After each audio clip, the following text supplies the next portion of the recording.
Hello everyone, welcome to my 27th speech for the Ron Paul public speaking class. This week I can do whatever I want, so I'm going to be finishing the Three Little Pigs story with the third and final part. Once upon a time, there are three little pigs. These little pigs are no longer young, and they're being hunted for the murder of the original Big Bad Wolf, who was trying to hunt them in the first place. We last left off with them on a helicopter, flying away to find refuge outside the animal kingdom. They were being hunted by the grandson of the original Big Bad Wolf.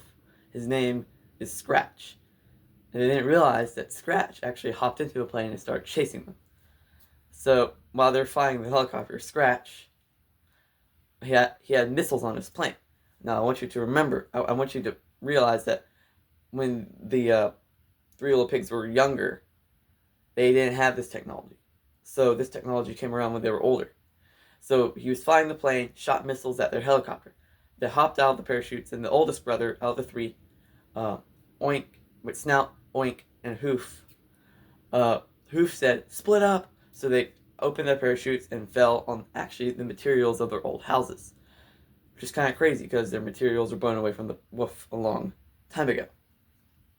There has to be a plot hole in this story, and that's why they survived so long. The materials, I mean. So Snout, the youngest brother, quickly built a house made of straw. This went against his nature of laziness, but you could probably guess what happens. Snout walked up to the door. "Little pig, let me in." "Not by the hair of my chinny chin chin," said Snout. Poor Snout. Scratch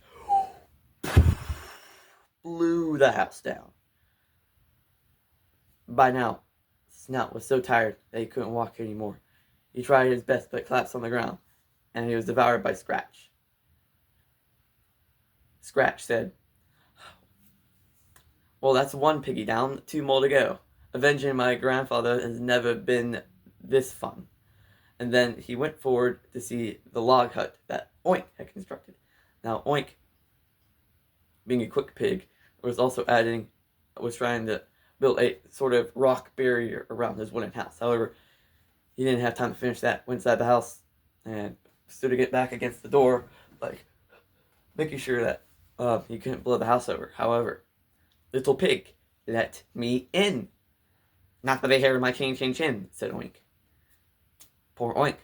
Scratch blew the logs and timber up into the sky. And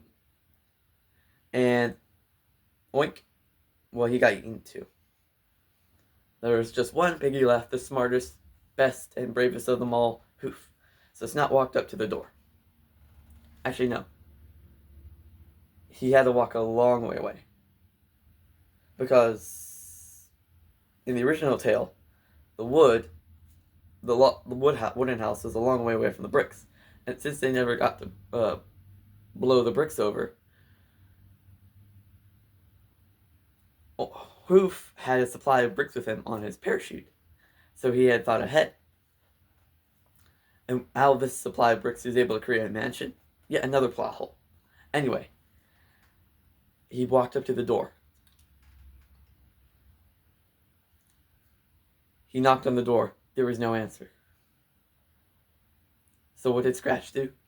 He did the only thing that wolves could do when finding pigs who build houses. He said, "Well, I guess I'll huff, and I'll puff, and I'll blow this house down." And Scratch summoned all of his breath.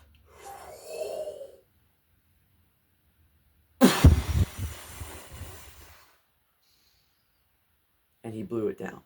He blew the brick house down. In amazement, Scratch said, "I did it! I really did it! I am the first wolf to ever blow down a brick house constructed by a porker." But he didn't succeed in killing Hoof when he blew down the house.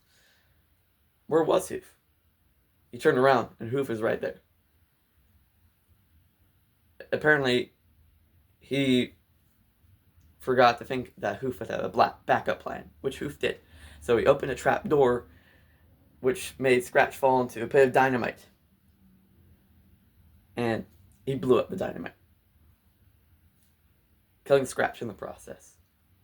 So, with another wolf kill under his with another wolf kill in his bag. Sorry, I don't know how to say that. With the original wolf killed and his grandson killed, Hoof walked into the sunset. Now a convicted outlaw without his two brothers. He didn't really need them anyway, because he's smarter than both of them combined. Times 10. So, that is the actual end of the Three Little Pigs tale. Thank you so much for staying, and see you next time.